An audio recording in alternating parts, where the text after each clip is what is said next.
Good evening. I'd like to call the October 27th, 2025 Borough Council meeting to order. Will the clerk please read the open public meeting statement? Adequate notice has been provided as required under Chapter 231, Public Law 1975, specifying the time, date, and location of this meeting by posting a copy of the notice at the municipal building on the municipal website and providing a copy of the annual notice schedule to the official newspapers of the borough. The notice is also on file in the municipal clerk's office. Will the clerk please call the roll? Council President Zambrana? Present. Councilman Collins? Here. Councilman Manco? Here. Councilman Poznanski? Here. Councilwoman Payne? Here. Councilman Potter? Here. Mayor Murray? Present. Borough Attorney Vignolo? Present. Borough Engineer Mike McClellan? Here. Borough Engineer Lou Pliskanka? Present. Borough Administrator Fred Clark. Present. Will everyone please stand for a moment of silence, followed by the salute of the flag.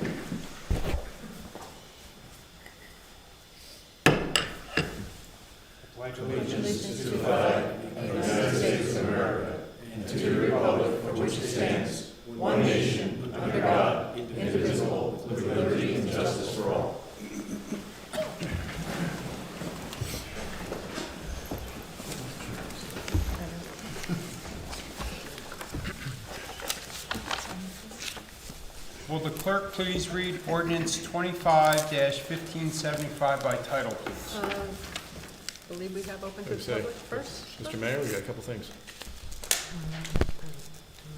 Presentation. No. Comments, questions? Resolutions. The presentation is postponed, correct? Yeah, the presentation's postponed. And then open to the public? Comments, questions, audience. Now's the time for public comment limited to the resolutions listed on the agenda only. If you wish to speak, please step up to the microphone, state your name and address for the record. Again, and this is the public portion is limited to the comments only on the resolutions listed on the agenda at this time. There'll be a 5-minute time limit set forth by the rules of council. If someone raises their hand, please come up to the microphone, state your name and address for the record.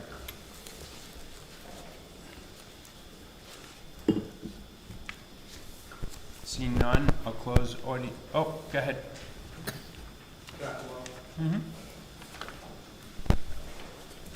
How are you? Thank you. Good. I just have one question. My name's Angelo Campilia. My question was, will the new block party ordinance make it easier for residents to hold neighborhood events?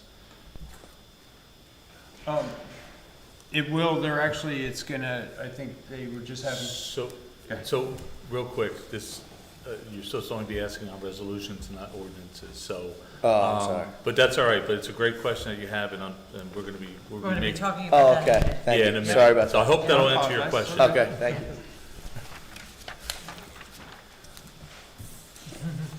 It's a good question.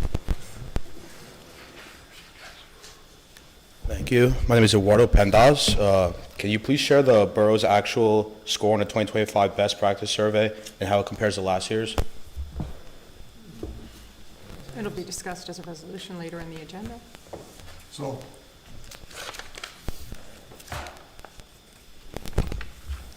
I don't have the exact number of points that we received last year compared to this year in front of me right now, but I do have access to that when I get back to my GCA thing. So if you take my card, I will send you the actual number. I will tell the council, since you've asked a question, and you, sir, that we have answered sufficient questions to meet the requirement and not lose any money, which is the important part. Thank you. But I'll give you the numbers. Perfect. Thank you. Very good question, sir. Thank you. Thank you.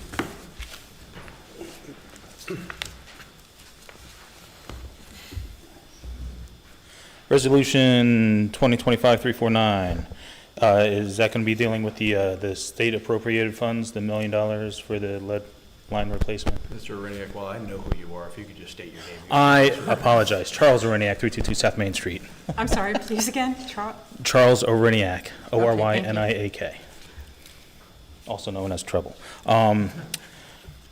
Yeah, 349 deal with the money that's appropriated from the state, inserting it into the budget. Is that what it's basically for? Correct. Okay, cool. Thank you.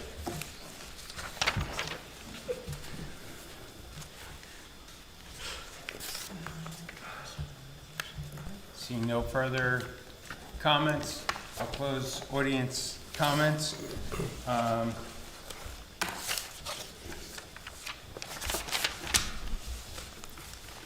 Authorizing, oh, I'm sorry, now we get to the ordinance. Yes. All right, there we go.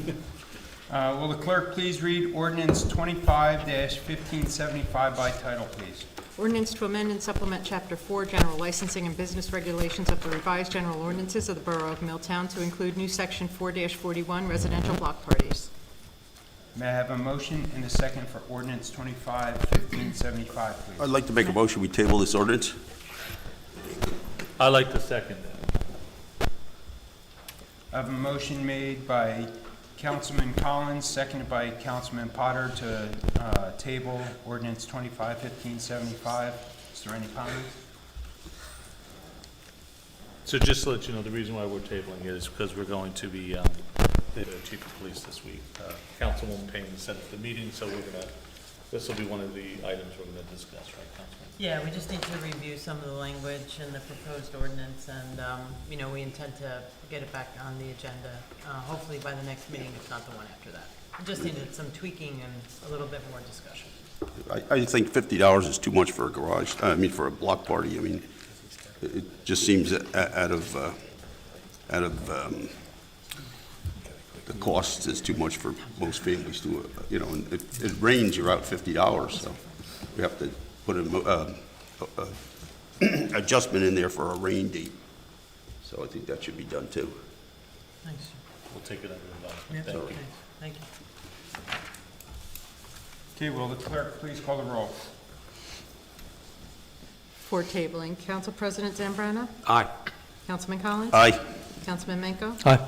Councilwoman Payne? Aye. Councilman Poznanski? Aye. Councilman Potter? Aye. Motion carries, Mayor, to table. Thank you. Authorizing payment of municipal obligations. Next on the agenda, we have authorizing payment of municipal obligations. Will the clerk please read Resolution 2025-341 by title? Resolution 2025-341, authorizing the payment of bills, claims, and statements against the Borough of Milltown in the total amount of $2,337,853.57. You have heard a reading of this resolution. Are there any questions? Yes, Mr. Mayor, I had a question on that. On page 4, it says, Councilman Zambrana got some money. You know what that's about, Phil? Yes, sir. I So didn't know you were Phil. I can answer the question. He's just being reimbursed for all the things that he put out of pocket for Milltown Day with the receipts. Breakdown for No, you, thanks, Phil. item by item by Good. item. I appreciate it. Or you want to look at the bill, this is rather substantial right there, all the receipts. That's a good, thanks, Phil. No more questions. I have two questions. I've spoken about this before, but I'm going to speak about it again.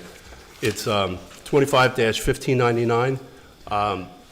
It's for BAMRA home improvement, $15,300. I've seen fees here for $2,000, $3,000, but $15,300. Mr. Carr, can you explain that? Yes, sir. I will get out there. Well, I'd also like to know, is there a fee limit on this? Because like I said, I've seen 2,000, 3,000, and I've asked, but 15,000? I mean, that's a lot of money to ask the taxpayers to put up. So it's not a fee? So it's not a fee? What is it? It's for the home improvements done to the home under our rehabilitation program. Does it cost the taxpayers money? Yes, sir. Okay, This is part of our. that's why I brought that up. That's perfectly fine, sir. These are the home improvements done as part of the Borough of Milltown's COA program, affordable housing program, part of our rehabilitation I understand. portion of that. And they have done, so they did electrical work, they installed smoke alarms and carbon monoxide alarms. They replaced the shingles on the roof. They replaced the water heater. They pulled down, there's an attic ladder that they replaced as part of the program, and they replaced the rear entry door of this home, which met the guidelines of our rehabilitation requirements in the borough. So there's no limit to how much it can cost taxpayers for a person's home? If you meet the COA guidelines, Yes, sir, yes, sir. I understand what you're There's a saying. limit. It's established by this borough or by us. We look at all the bills. We could set a limit if the borough council would like in our COA obligation, but you'd have to do that by ordinance. Well, I hope people understand why I'm asking about this. No, sir, it's a valid question. $15,000 to rehabilitate somebody's home under Sure. COA guidelines, yes, sir. Sure. And there's no limit either to how many times they can have someone come in and do work on their home, am I correct? Normally, they only do it once, sir. Like, if you consider that how much work had to be done in this home, it was probably in much need of the rehabilitation of that low to moderate income home. Yes, sir. But the person owns the home, and they can do this work, have this work done and pay for it themselves, but Yes, sir, if the they township have- is paying for it. Right, because If they had we the have an money- if- obligation to run a program like No, that. and I understand that. Okay. But I'm just saying $15,300 is a lot of money to put on the taxpayers in this town. I understand everything about it, but I have to talk about it. Yes, sir, absolutely. All right. But second question, Suppley Clooney? Yes, sir. I appreciate that they're drawing down. Last month, I believe they were less than $1,000, but now they're $2,000. I know that we have a new employee in there. Is she being trained to learn the processes that Suppley Clooney is right now providing? So as I mentioned before, Suppley Clooney does our bank reconciliations for the borough of Milltown. I This is understand. not, that's the only thing this bill is for. There are no day-to-day, there's no purchase orders. This is all related to auditing and doing bank reconciliations, which is I do understand that, but that's why I'm asking, is the new person No, sir. going, the person will That's not not be what doing we hired this? her for. No, sir. This is a specialized job function. And this is permanent? Well, unless we find somebody else who wants to audit it, who wants to do bank reconciliations, then yes, sir. Okay, thank you. Is this done by a third party for this, like, as a separate entity of the town for safety control?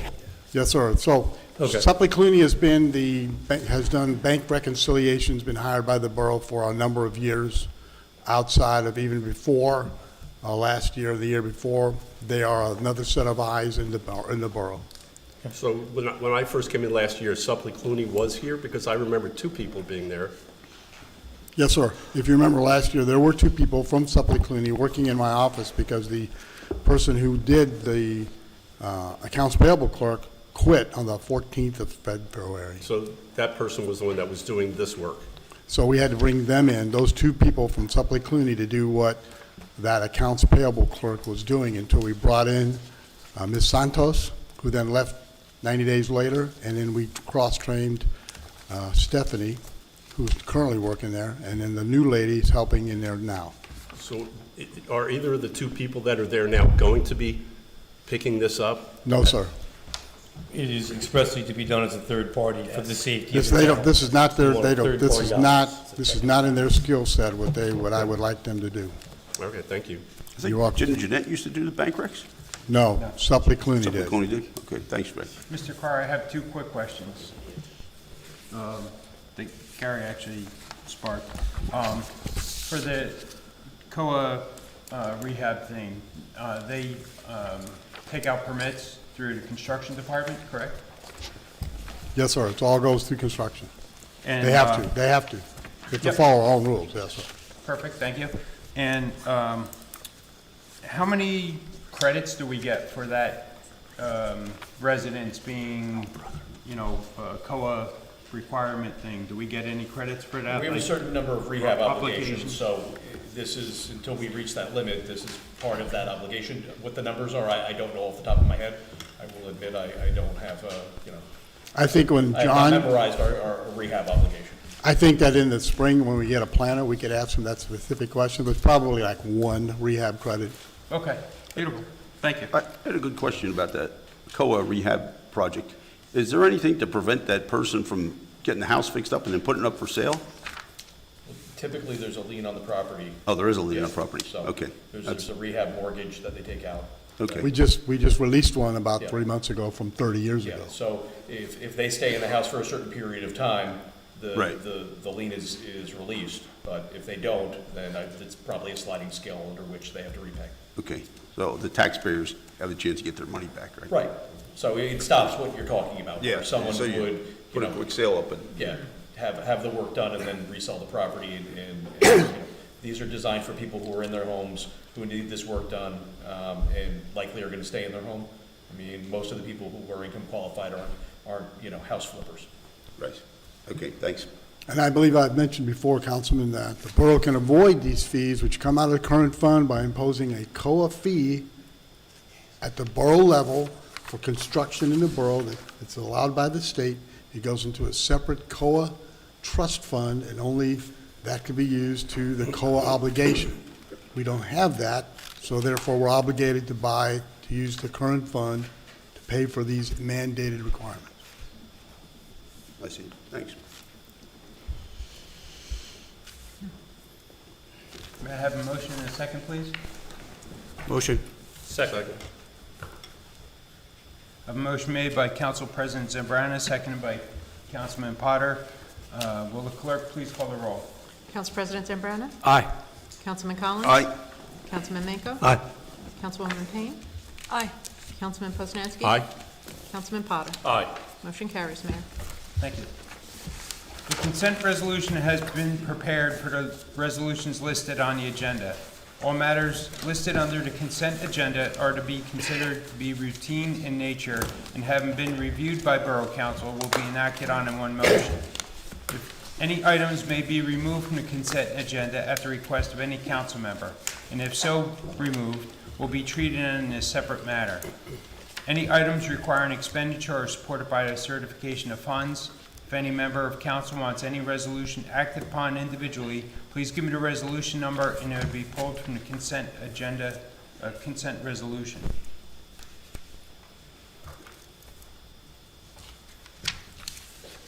Seeing none.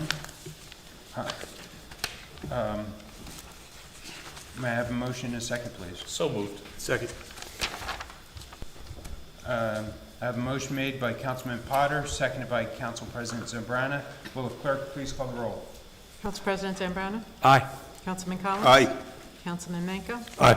Councilwoman Payne? Aye. Councilman Poznanski? Aye. Councilman Potter? Aye. Motion carries, Mayor. Thank you. Do we have any reports from any elected officials? No, normally, fourth, second meeting. Seeing none. I have something to Council Collins. Reports from borough professionals. Attorney Peter Vignola. Just one thing, Your Don't. Honor, my goodness, you are honorable. You're the Honorable George Murray. The executive session that's on for this evening will not be necessary, so we can pull that resolution when the time comes. Yay. I just said it. I understand. Thought I'd make you dead. For attorney, CME. Sorry. There you go. It's catchy. Sorry. Thank you, Mr. Mayor. Just some quick numbers on the water meter project. To date, 2,368 meters have been installed. That's 20 since the last council meeting. We're at about 90.7%. We still have 203 that are not scheduled. So Lou, I do have a quick question since I have still been getting calls. Has that phone line issue been resolved where residents can't actually get through to schedule their replacement of their meters? Yeah, we actually tried scanning the code on the notice ourselves, and it works, so. Okay. Now, the contractor's got limited dates because there's not a lot of people signing up, but they can still get in and, Are they able to call on the phone? yes. Okay, because I know there was issues with them calling on the phone. Yep. Thank you. How long do we still have the contract with Beppo? The Excuse me? installer? How long do we still have the contract with the installer?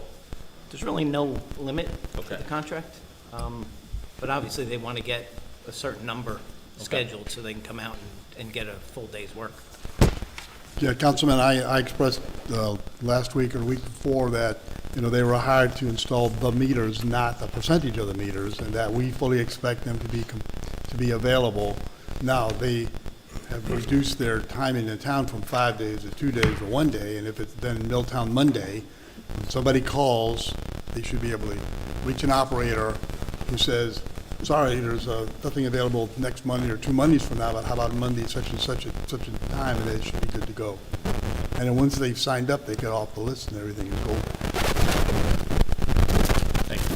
Is it true that there's a large portion of commercial accounts that aren't being No, accessed? sir, they're residential. They're all residential? Not all, but there are some residential, there's some commercial like Arissa, but, you know, most of these, like 80%, 85% are residents who have not responded. Thanks. Okay, thank you. Is there any member of council that has any old business to bring before council?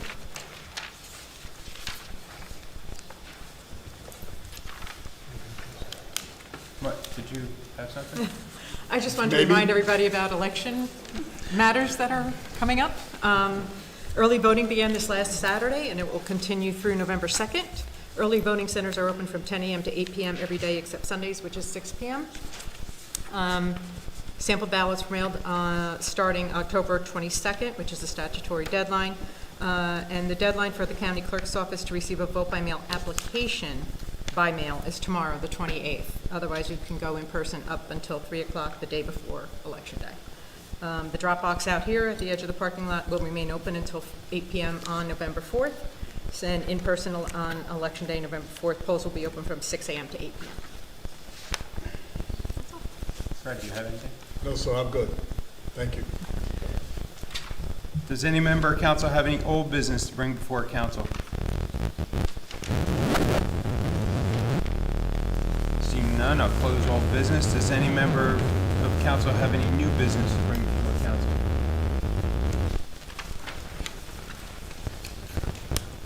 Seeing none, I'll close all business. Open to the public. Public comment portion of our meeting is to allow the public's input to bring to the council's attention their concerns or comments. Any council will respect the public's time by refraining from any comments until the speaker has finished. It should be further noted that the public comment portion of our meeting is not structured as a question and answer session. Please state your name and address for the record when you come to the podium. Just a reminder, under the rules of council, individuals wishing to speak during the public input part of the meeting should be limited to 5 minutes and may, after other speakers have finished, be allowed to speak for a second 5-minute period. If someone raises their hand, please step up to the microphone, state your name and address for the record.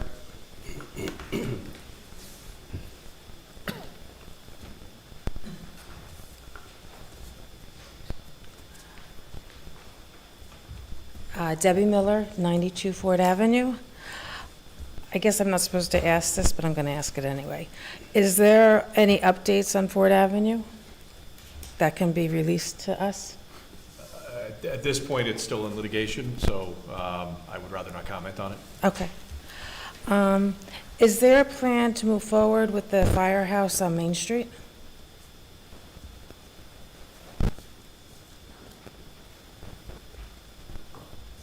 I would think so.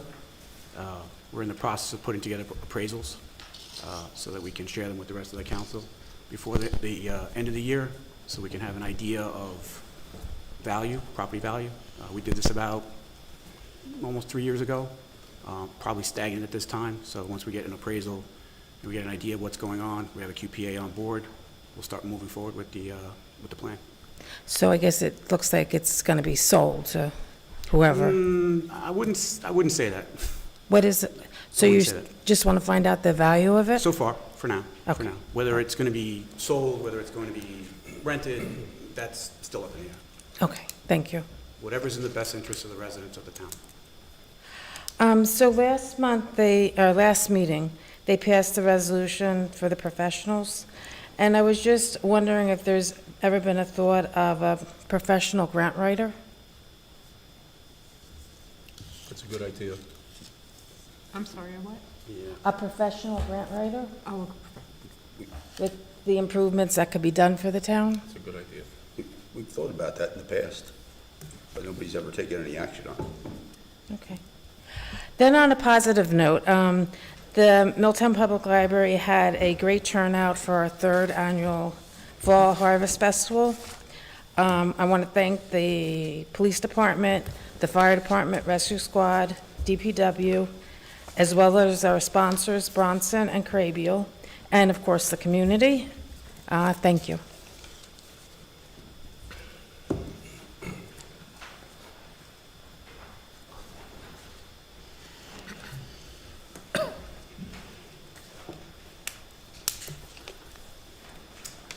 Lee Weisenberger, 99 JFK Drive.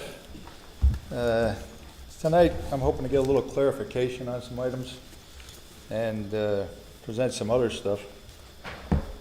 One of the first ones I'll start with, a resident in the community gave me a photo going back in time. And this is Mayor David Crabiel, and this is July 2nd, 1969. This is the dredging of Mill Pond. That's when it took place. Could we see that, Lee? You can get to see it later. Oh, okay. I don't have a lot of copies. This just came out recently now. Upon looking at, there's many articles leading up to this. This went on for quite a while. Once again, council meetings, so forth, what to do. I give Mr. Crabiel credit at that time for reading these articles because I think he had the same problem we have today. He finally said, to heck with it, and he did it. He got donations locally, and like I said, they dredged it. They applied to do below the dam. That took a while. I've been in contact with the DEP. They found no permits for this. That's not unusual. There was many different departments. They did a deep search, couldn't find it. But it was dredged. So that was later on, 77 about. But out of this particular photo, because of all these articles, I hit a treasure trove on a lot of stuff. Mr. Crabiel, in part of this, mentioned something that happened in the 30s. The WPA. 1937. Depression year. New Brunswick Water was granted $87,000 from Weston Mill at Route 18 to Davison Mill. 247 men cleaned out that whole stretch by hand, working out of boats and just little barges, little floats.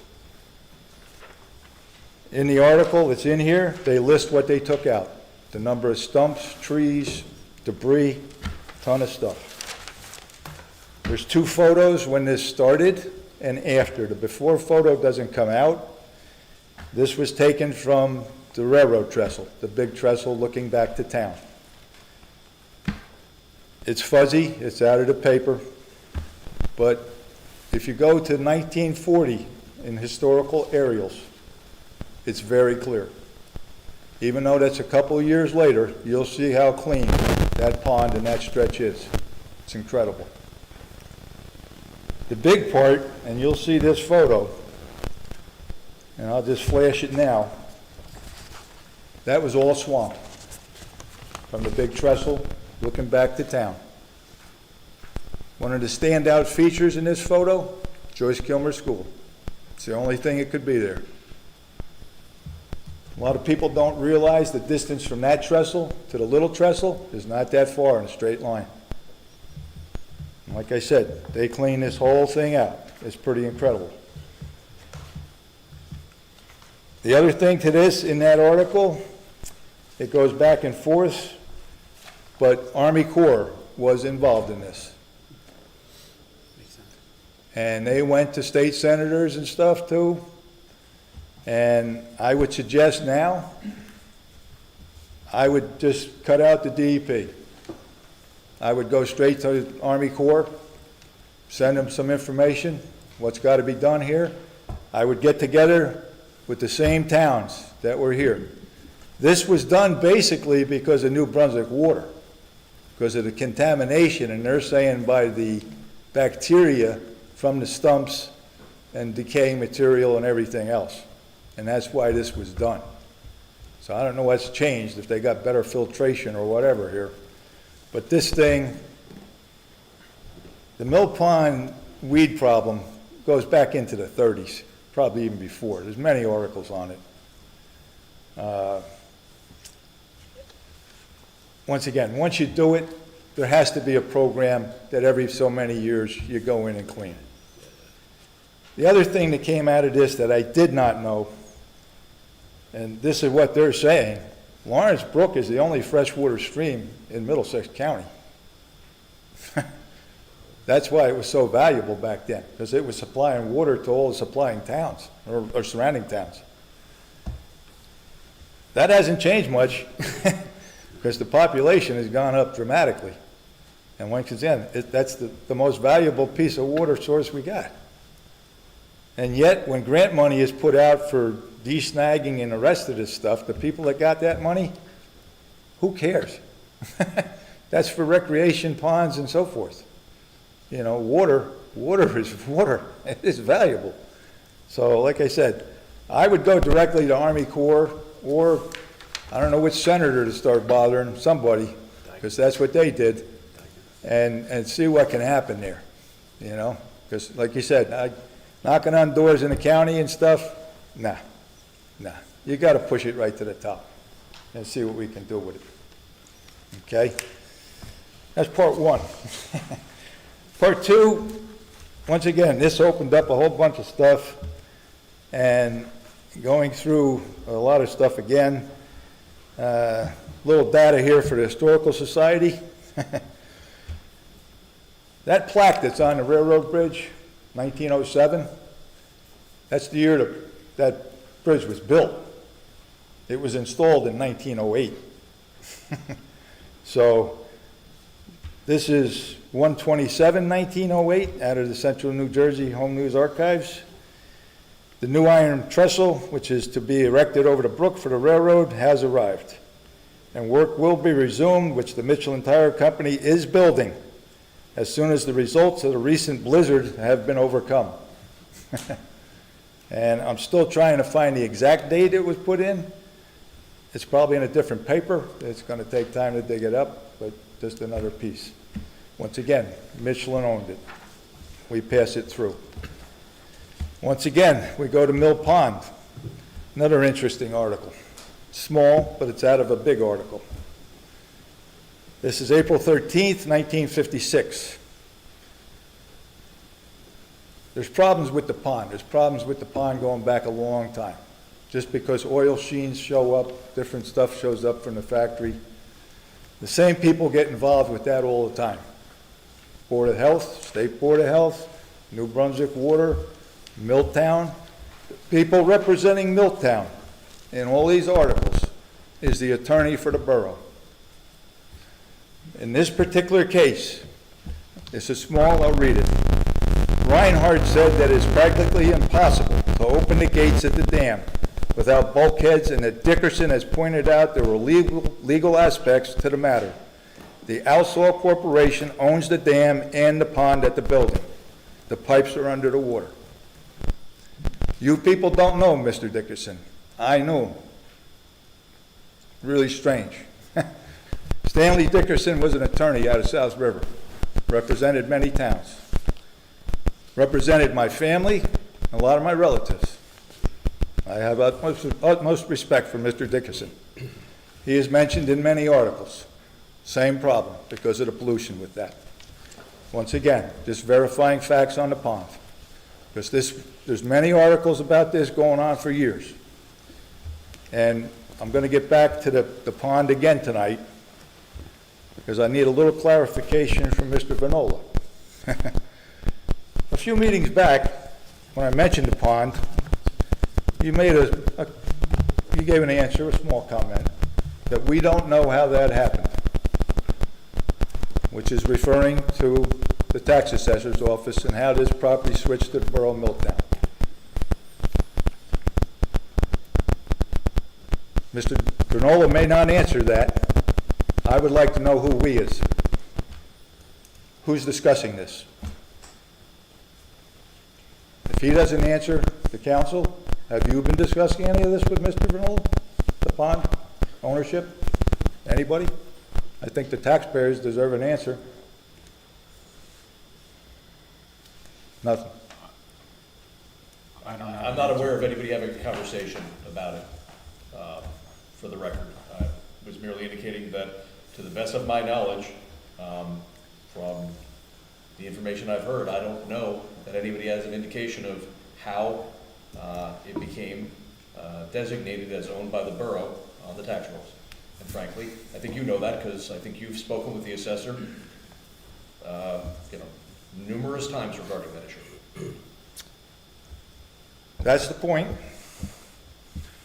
We're going on probably 6 years from the previous council to this council. I don't know if you people realize how serious this is.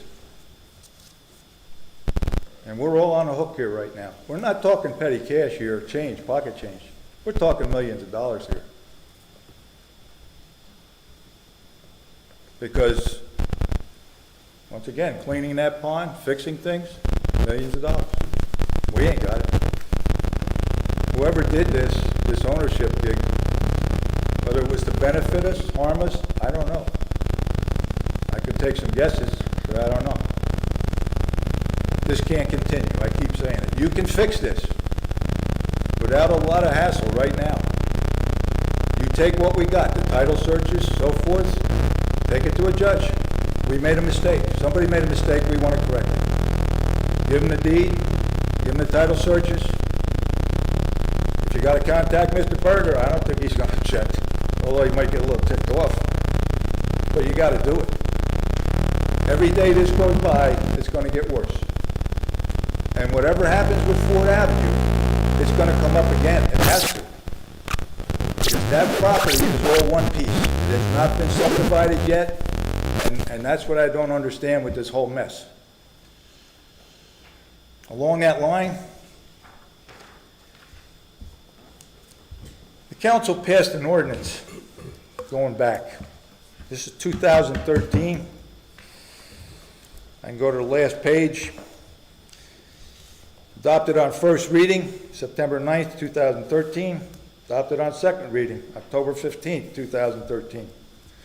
Approved by the mayor, October 16th, 2013. This is within days of when Mr. Borough got the approval to go ahead with Ford Avenue.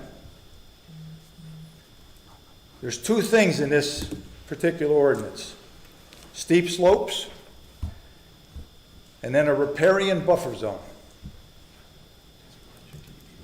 Steep slopes, I understand. Riparian buffer zone has got me really concerned. I don't know if this was pushed down from the state. It's very hard to figure what's going on here. I don't know who was involved with this. That's another question I have. Who writes the ordinances? Who puts them together? Depends on what the ordinance is. That's what I said, but it's either got to come out of the planning board or the zoning board? No. No? It can come out of here then? The council is who prepares an ordinance. If it's a ordinance that is a zoning ordinance, it's subject to review by the planning board for consistency with the master plan. But everybody could contribute to it. Engineering, planning board, so The forth. ordinances you're talking about, the steep slope and riparian buffer ordinance, were NJDEP ordinances that were required from the state level for all municipalities to adopt. That's what I'm trying to figure out. That's, No, that's what they were. I got that I was part. the attorney at the time, so I can answer that question. Right, I tried to understand that. And so they can just come in and take that property that's owned by Mr. Berger and just, it's riparian buffer zone now. They It's did it for frozen. Wetlands too. The wetlands regulations took a lot of property that people owned and said, you can't use it anymore. And no compensation, no nothing. That's between the state and Mr. Berger. It's us too. Because we've got the rescue squad in Mill Pond Park. And there's restrictions on those zones. There are. That's right. So I want everybody to find out what's the restrictions. Well, it's tough, I understand your point, but like I said, when the rescue squad building was given to us by Mr. Alsall, he has egress and ingress rights to the pond in perpetuity, and whoever he passes that on to. So are they gone now? Okay, Lee, if you could just finish up, please. Anybody else want to speak? I'll take us, you know. Lee, excuse me, Lee. If you can, please, in the future, sharpen your focus. You know, you get 5 minutes, and I appreciate what you're talking about, but you've been up here for about 15 minutes. That's fine, I appreciate it. Have you thought of trying to get on the Ford Avenue Commission? Because you know as much probably as the people there, and you're probably more beneficial being there than here. You know what you get when you come here. I've been speaking to everybody for years. I And- understand, but you could try to get on the Ford Avenue Commission. You could be a help to them.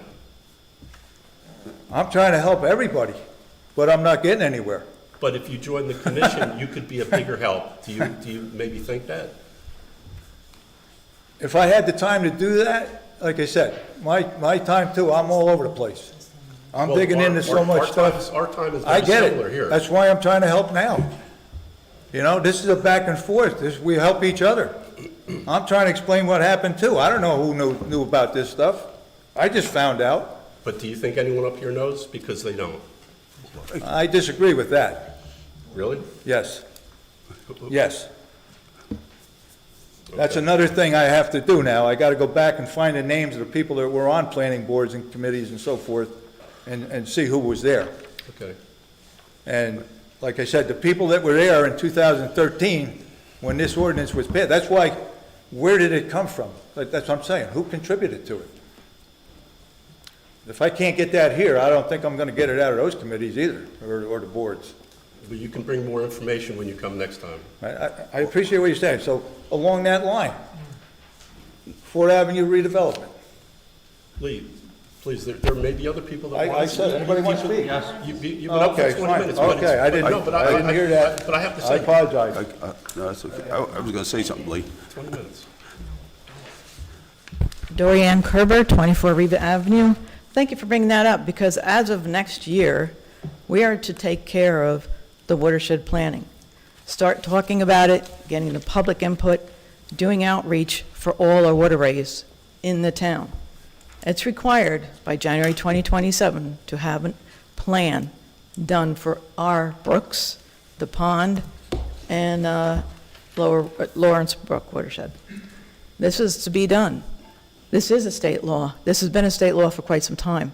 And I handed out, when I was on council, the time frame, and it's now is the time for the watershed plan. So starting in 2026, you have to find out who owns what.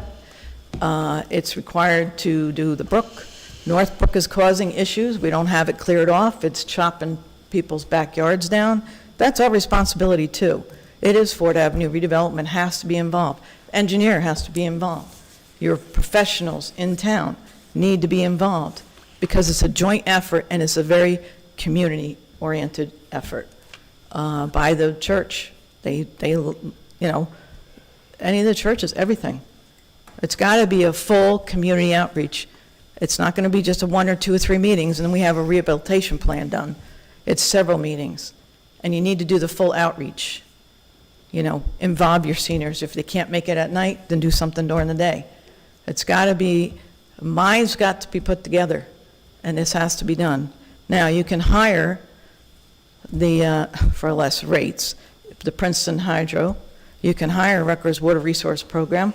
They're going to be less costly than you picking out someone from some political party saying, oh, he's my pal or buddy, and he can do it. No, the whole premise of the ordinance that was done by the state is for you to do outreach with other groups. You're the state agencies, the county also probably will need to be involved. It's a joint effort on everyone's part, and including all the council, the mayor, professionals, and your staff. That's the whole idea.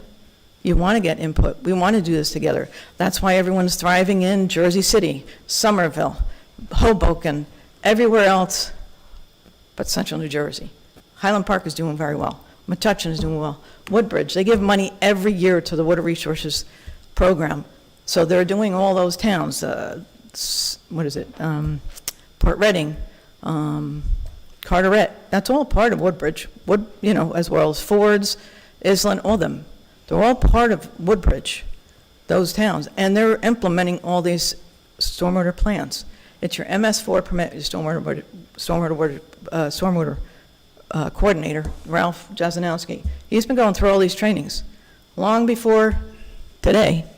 He's been going through since 2014. That's all they've been doing with the DPW stormwater coordinators, all about this program. And this is the last portion. You've had all these other portions. And what's coming up is there's 1,800 people throughout this whole nation, stormwater fee. It is a one-time yearly fee for every church, every business, every resident to pay the fee. Now, I was sitting in at the, was it Sustainable Jersey? And Maplewood did an analysis. They came up with the figure of $150. They did the pilot program, so they got a lot of funding for it. And they kind of went down to $120 was the average fee. But it's all based upon your impervious cover. So the more parking lots you have, yes, you're going to pay more. The more that you do now and start planting or doing bioswales or rain gardens or even a rain barrel, and the more that we do in town with the homeowners, that's what's important, that they get involved and do their part as well. It'll lessen their fee. I mean, some will be $20, some will be $150, whatever it may be. But getting these other outside agencies in will help us to determine a whole full plan with that when the time comes. Milltown's usually the last to do the stormwater fee or most anything else. However, Maplewood's done. New Brunswick did it years ago, last year. They have a fee. Everyone pays it. You don't get out of it. And they're more impervious than we are. So luckily, we have more, land and stuff compared to some other towns. But Maplewood passed it. There's several others in the state that are finally passing it. They've been talking about it for 5 years and keeping hush up on it. Now everyone's getting it done. So that's something you're going to have to look at starting out next year. And by 27, you're going to know that many more towns in this state are passing it. And guess what? We're way behind compared to Philadelphia. They've had it for years. Everyone has had it for years. Because where's the water going to go? It's eventually going to be in everyone's basements again. Like that time where Ida and the 2 weeks prior to Ida, it's challenging, but the more we do upstream, the less people suffer downstream. And we need to start doing this. I plan on, just so you know, maintaining the rain gardens in Mill Pond. I'm going to take care of that this year with the help from Rutgers. And since I am a GI champion, I get a lot of benefits at no cost. So I hope you take me up on that opportunity.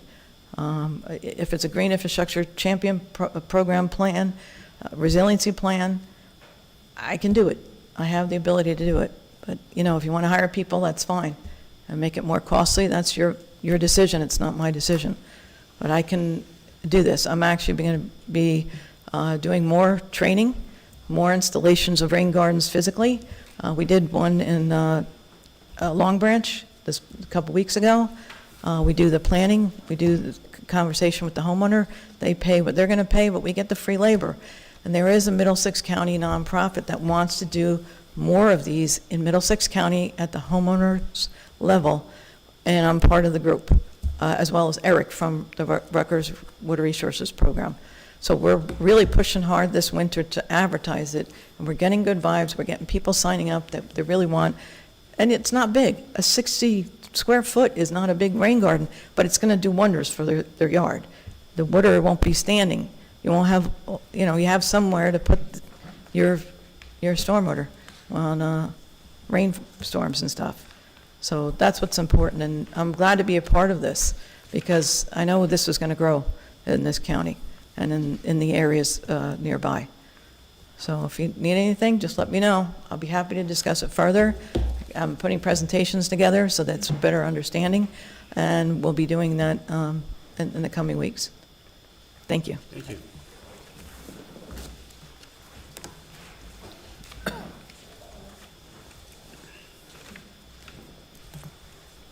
Charles Vernack, 322 South Main Street. First, I want to thank Lee for everything that he does. I get a kick out of it, and I love how much research you do into all the history that you've discovered. That even I love learning about it. It's awesome. Also, I want to throw a shout out to Rachel Freed for the very successful Milloween that we've had this weekend. It sounds like everybody had an awesome time, and it was very enjoyable for everybody. Unfortunately, I wasn't here. I was at work, but from everything I've seen, everybody loved it. Another question, comment, whatever. Debbie was talking about the firehouse.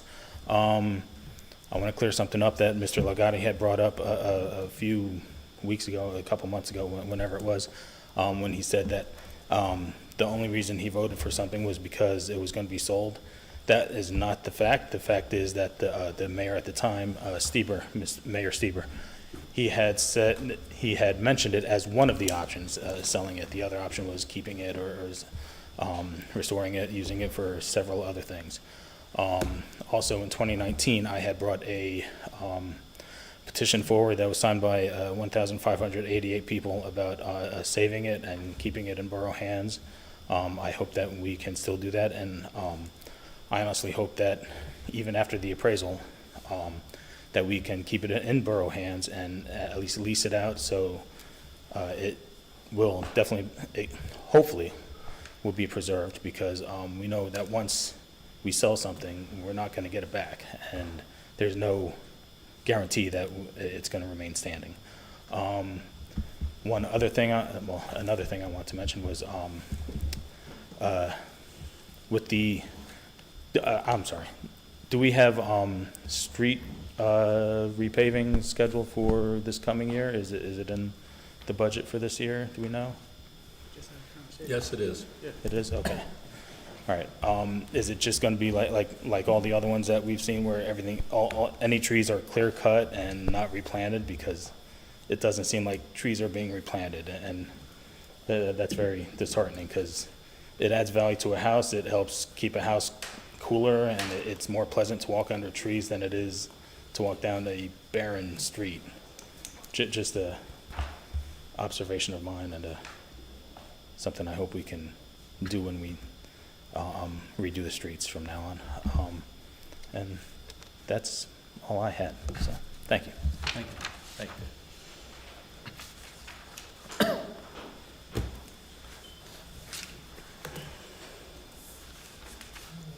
5 minutes this time, Lee.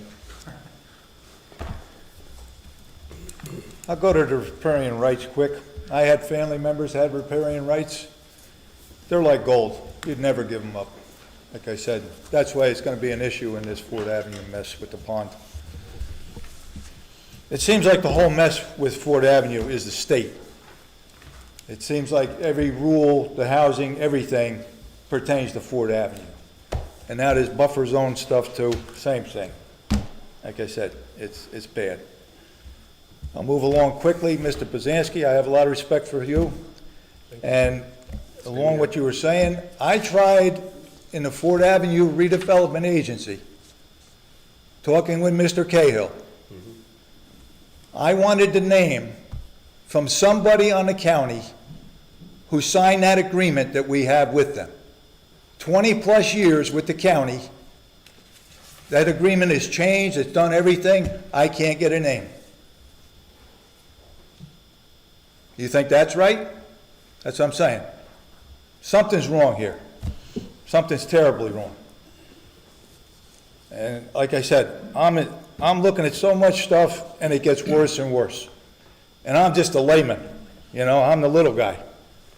And trying to interpret this stuff, that's what I said, when I saw this riparian thing, where you just, the state comes in and boom, and he loses all the rights to the pond and stuff, makes no sense. And then we get it? No. Something's wrong. That's what I'm saying. I appreciate the time tonight. Well, I could tell you this, Lee, and I know this from experience back through the family, that when they built Farrington Lake, the city of New Brunswick owns 10 feet around most of the lake. Yeah, they own the land under the water, too. They own the land under the water, but they own the land 10 feet around, which most people don't know. Now, whether that carries down, I don't know.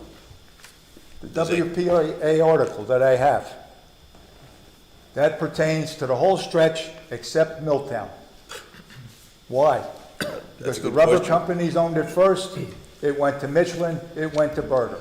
It's as simple as that. But the water itself is New Brunswick's. Brunswick controls the water. Right.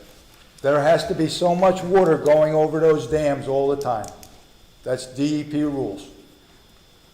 So, I don't care about that. Yeah, I'm not I'm sure not whether worried about that. the rate's carried to New Brunswick now because it's part of the Farrington Only Lake. the water, it's just the Only water, the the water. flowing of the water. Except, like I said, they own below Milltown. Milltown's the only stretch where the companies that were here owned it. Oh, I see.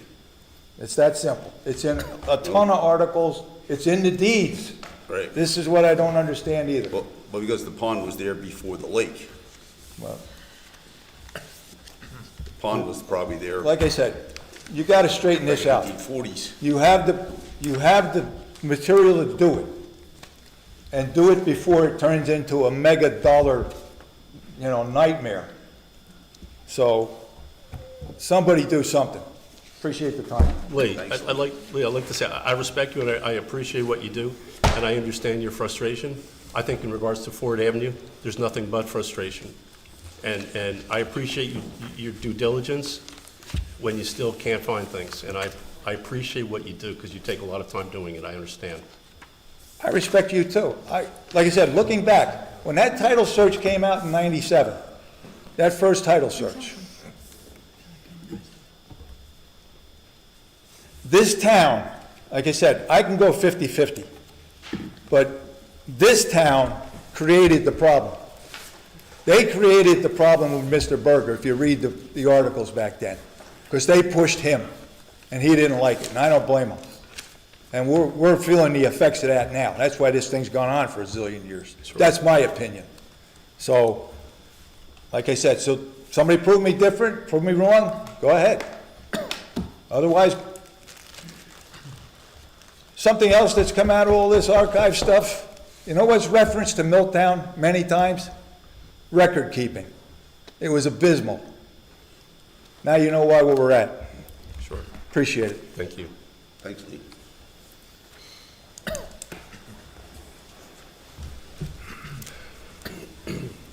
Rosa Tavares, 100 Riva Avenue.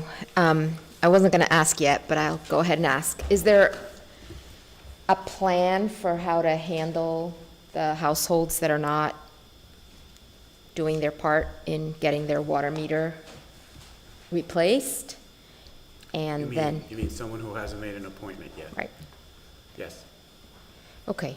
Because I'm directly involved, I'm now getting certified letters from the construction company about the fact that I have a lead line. So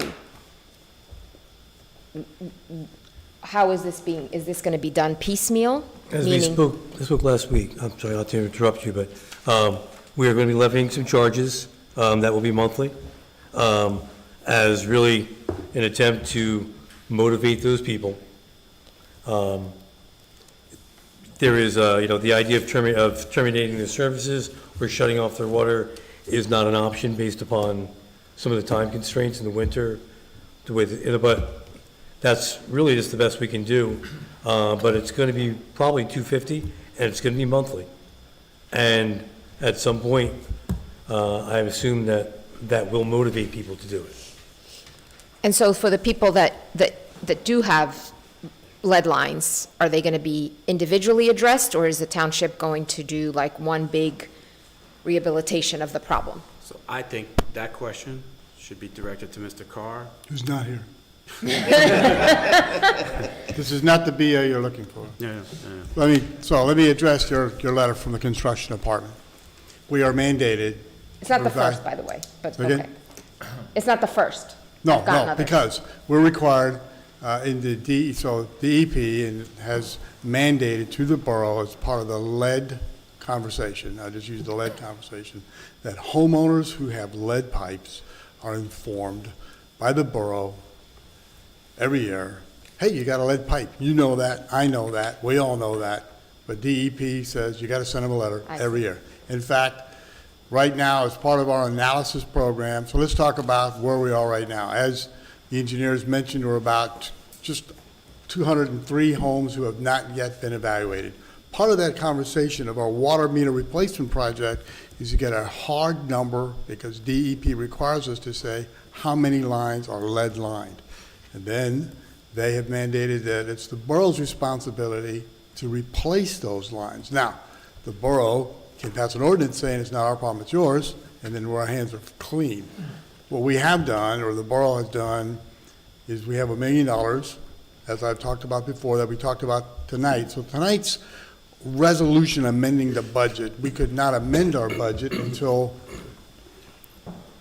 we had asked for the money. It's very strange. This is Jersey though, right? Let me wax philosophical. This is Jersey. We got the $1 million. It's in the budget.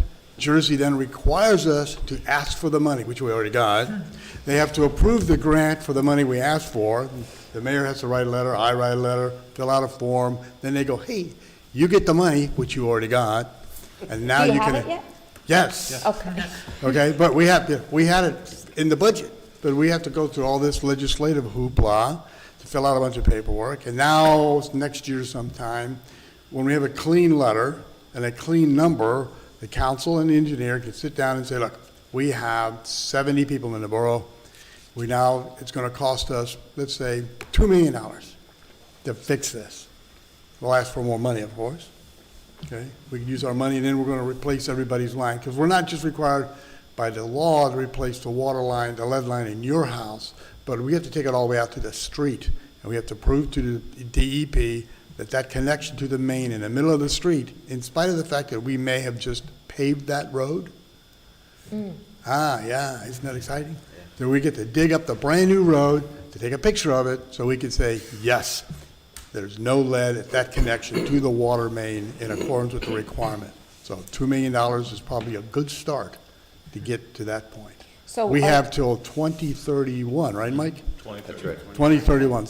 So in this regard, in Milltown's regard, compared to the riparian portion and the water gardens and whether or not we do anything with the dam, we're way ahead of the power curve because of the water meter replacement project that we started last year using grant money from the state.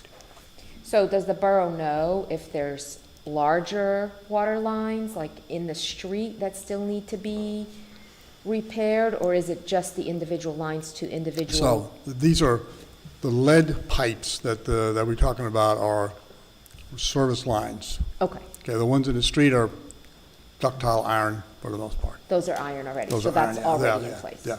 Okay. So the problem is from day one has always been lead contamination or lead lines, either the fittings or the joints or portions of them. Some of the older inner cities, we are now on Irvington, Newark, Flint, Michigan. The line from the street all the way into the house was a lead pipe. And so it remains to be seen what plan the borough will take in terms of how that'll be addressed, whether Yes, in the this. specifics of it, yes. Right, okay. But a good clean number, as the councilman talked about, is really important. Right. So the letters are basically informational purposes? Yes, in case you don't know that you have lead. Okay, thank you. Thank you. Anytime.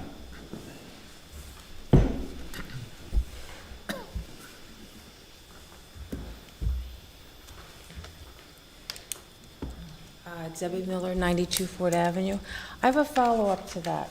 'Cause when it first started, I thought there was also galvanized.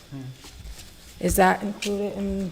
So, in the words of DEP, okay, if you have a galvanized steel line, which lead particles in the water can adhere to, use the word can, okay, they classify the same as lead. They didn't go to the same science class that Mike and Lou and I did. Were we thinking it's galvanized? Come on, give me a break, but DEP said if it's galvanized, it's just like lead. So the houses that are considered lead, it can also mean that they have galvanized? No, we know exactly whether it's galvanized or lead. But for DEP's replacement project, be it galvanized and/or lead, they treat them the same. But our analysis will tell you exactly what kind of service line the house has as part of the water meter project. We have an address listing that says these have lead, this has galvanized, these guys have copper or plastic. So then my next question is... You only get one. You said you had one follow-up question. I didn't get 5 minutes yet. Leach, yours, and everybody else's. So the reported numbers are lead that we know? And then Yes, lead there's or gonna be galvanized, a lead or separate- galvanized, right. Lead and galvanized. Lead and/or galvanized of Okay. our lead, of the letters that went out to the people, yes, So the total is the combined? correct. Thank you. Anytime. This is why I don't have a report. Charles Ronan, 322 South Main Street. Now, once all the lead and galvanized is done, I don't want to say assume, but I do assume that we are going to stop treating the water for whatever. So we don't treat for lead. Well, no. When was it? A year or two ago. The trihalomethanes Yeah, and halicylic acids? I think so. Could be, yes, sir. So lead, that has nothing to do with lead pipes. It is a surface byproduct of chlorine in your water. If you'll remember back 150 years ago when we didn't put chlorine in the water, people died of waterborne diseases. But now that you put chlorine in the water with organic material, you get trihalomethanes. Has nothing to do with the lead pipes. That's a whole separate ballgame. Okay, because I thought we were treating the water to contain the lead. No, sir. No, sir. Okay, all right. Thank you.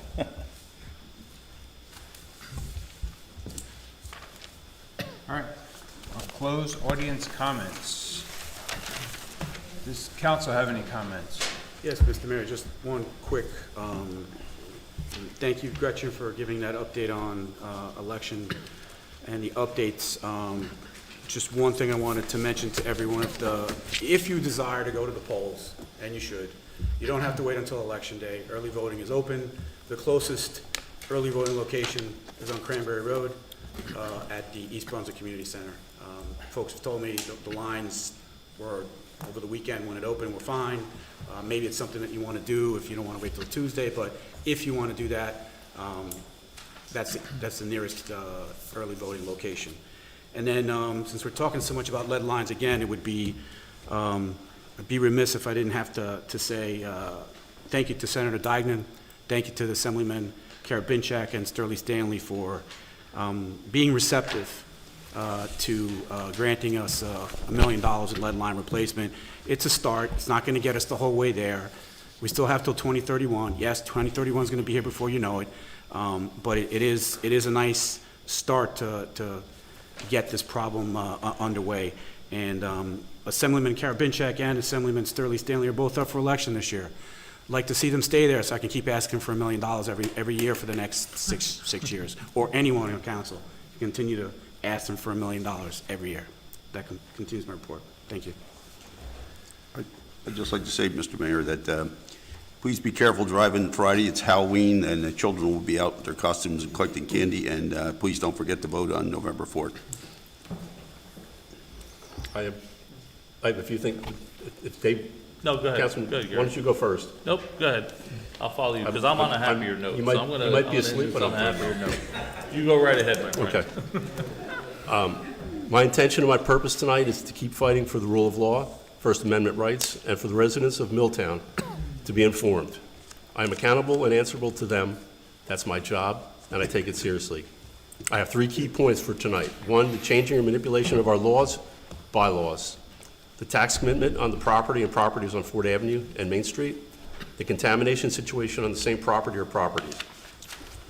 First, there's been an issue over the past 2 months regarding the changing of our laws without resolution and majority vote from council members.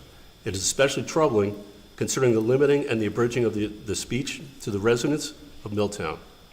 They are owed transparency and the truth, whether it be my voice or anyone else sitting up here. We need to keep earning their trust every day. In Resolution 2025-22, we voted unanimously for council comments as its own entity.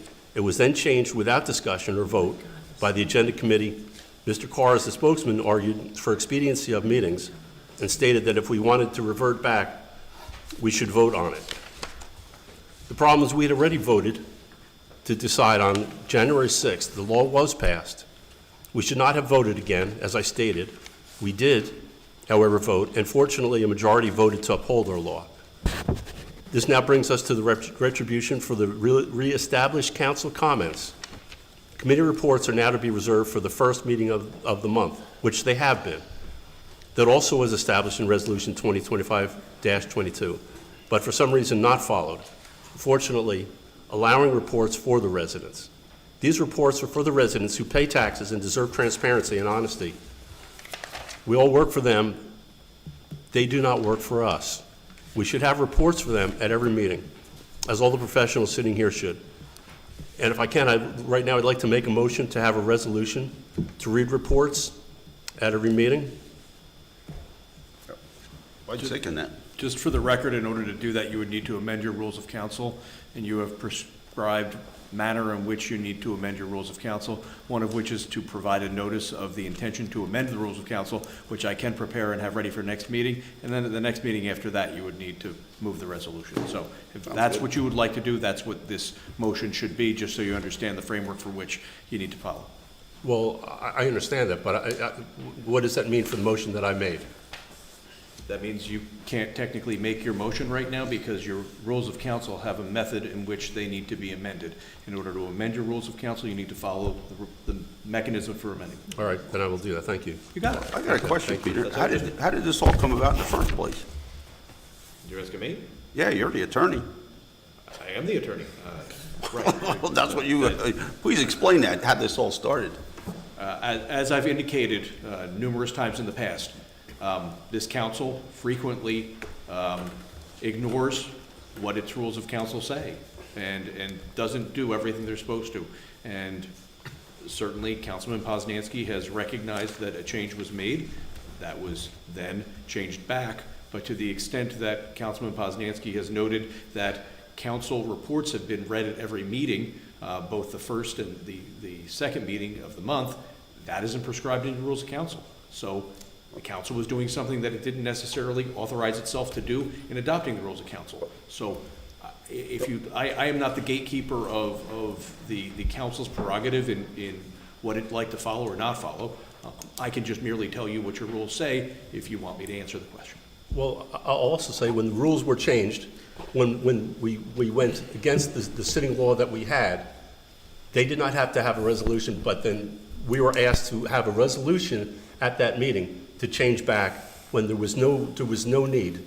There was no resolution. Technically, it was just a vote that we went back to. No, it was a vote, and it was made into law, and No, there was the no law need. existed. We went back to the old one. We went back to what we actually approved in the beginning of the year. You can finish when I'm finished here, okay? I know, I'm just tired of ad nauseum. We voted in the beginning of the year. speaking Your here. request that Okay. day was specifically to go back to what we voted for, and we did. So then, your new request would be that you would like to change the rules of council again, which is why he's saying you'd need a resolution to change the rules of council. We are to the letter of the law as to what we agreed in January. And I think January is coming, it's really just a few meetings away. We could do the whole thing then, we could start it over from scratch, we could make it anything we want it to be. But I just think that, I've got other horses to beat. Okay. Are you finished? I am. Okay. Well, When we voted in January, sir, So then, I'm I would sorry. like everyone to Sir. vote. I just want to finish my comments, because, obviously, we all have our freedom of speech, So you don't want me because to I can... interrupt you, correct? You can, I don't care. I just want to make sure that everybody votes, Councilman. and that if we can just move this along. Let's be respectful of everyone, please. My point is that we voted in January. We enacted a law. A law was changed without a resolution. So then we were asked to vote again on a law that was already passed. It is not necessary to do that. All right. Thank you, Mr. Mayor. So I will end on a happy note. I'm You're still talking? I I'm- thought you said thank you. Did you say thank you? No. I'm sorry. You're not, you can finish.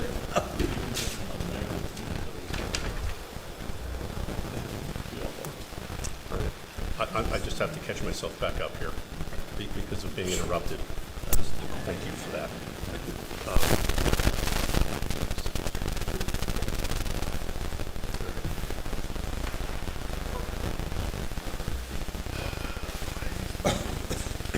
All right, I'm almost there.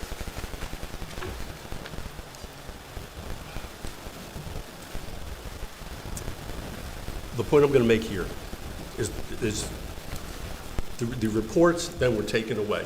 As I understand that we were going against what our standing law was, doing reports at every meeting. But for the transparency to the residents, it was very appreciated. Because I do get reports. They don't always come to me. I get reports from the committees I'm a part of, and they want me to do a report at every meeting. I got from Ralph, I was asked to do a report tonight because of lack of transparency when we do the reports only once a month.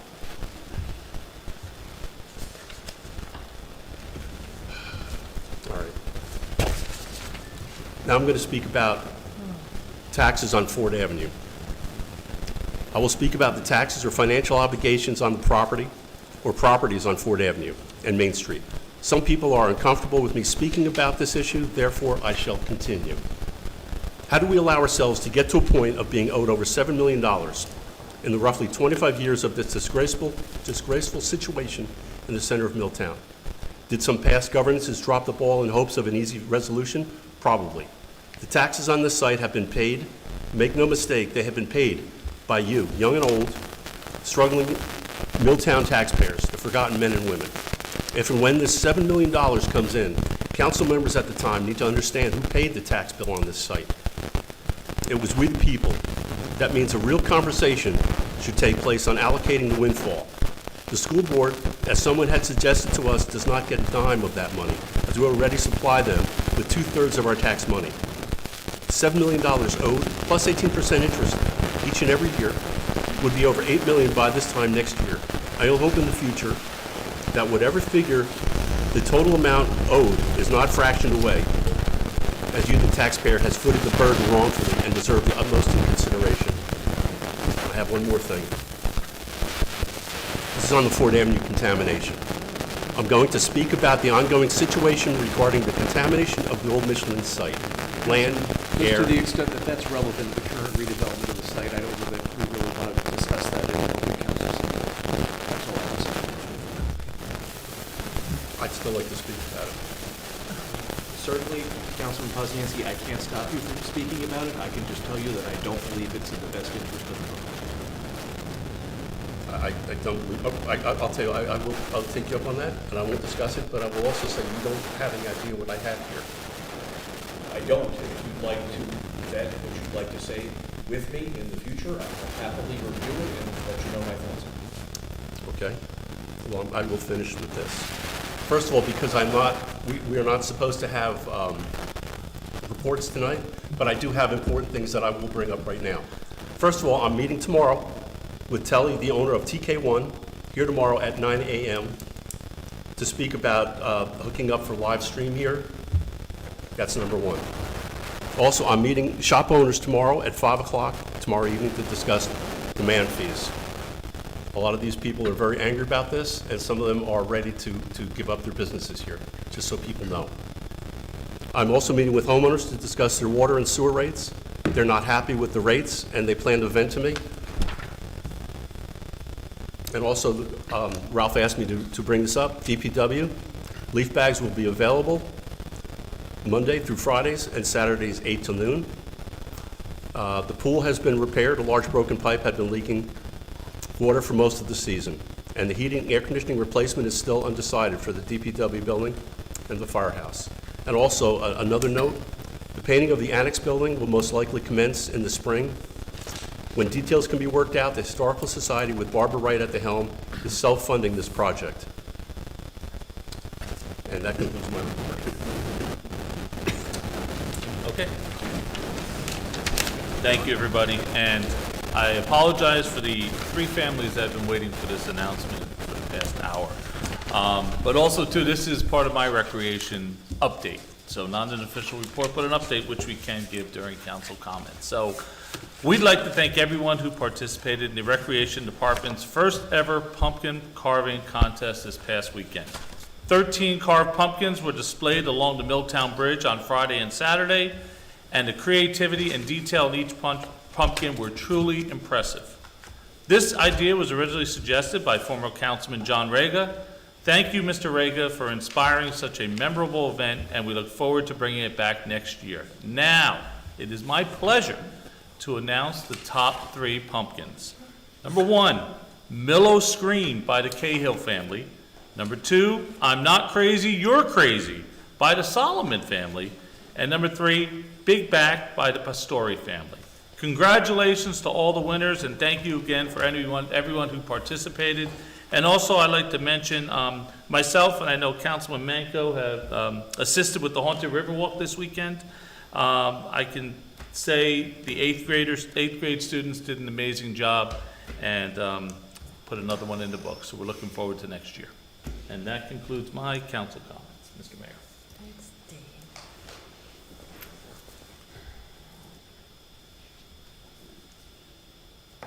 Both of you look like you have comments. Not I, Mayor. You have comments? We're waiting for you. Okay. I have my comments, and it's not going to be that long, I promise. So, Mr. McClellan, Mr. Piskanka, I have 2 quick questions for you. So, just for clarity, the lead line in the water replacement project is not correlated the same. So, the $1 million grant was for the lead lines, for the installation of the lead lines. That has nothing to do with the water meters, correct? That's correct. Okay. The replacement of the lead service. It's the replacement of lead service. Now, why can't we go ahead and start the process of replacing the lead line service now, where if we have 200 and some odd residents that we don't know of, or X number of homes that do not have lead lines in it currently, so we know it's already going to run most likely more than $1 million regardless. So why don't we start the process now, get the homes that we know it's going to be approximately X amount of dollars per home, start using that money towards the homes now, and start getting some relief for the residents that are currently have the money available. I think we should try to move this one forward and try to get that resolved to assist with. We will work with Mr. Carr and get you a scope of services and get your problem right away. Okay. I think that's a good idea. Thank There is you. a percentage that you can use on, you know what your lead galvanized services as a comparison to total, the 200 then could be estimated. So. Sure, and then the other services that we don't know yet, it's probably gonna be a percentage, whatever it is. Right. We could go for that afterwards, but That's why right. should the residents that currently have meters or lines identified, why should they be suffering because other residents don't currently have, have their stuff identified? And the water meters, I think, if I'm not mistaken, correct me if I'm wrong, there is a fairly larger percentage that it's commercial. What's the percentage between commercial and residential for the meters not being installed yet? Roughly. I'm going to go to my colleague. Yeah, unfortunately, I don't have the exact counts of commercial versus residential, only the Okay. totals. But I know we have an issue at Rissa. Home Depot is still outstanding. I can tell you those 2. There's a couple other miscellaneous ones, I'm just not sure which.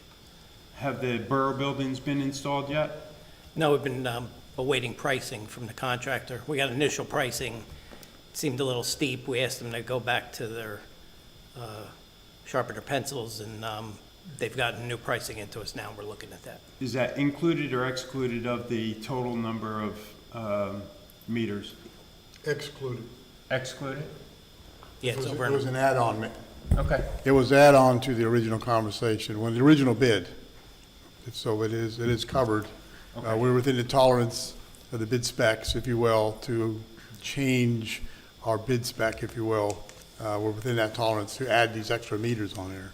Okay. But it is outside of that number, yes, sir. All right, thank you. That's it, that's all I have.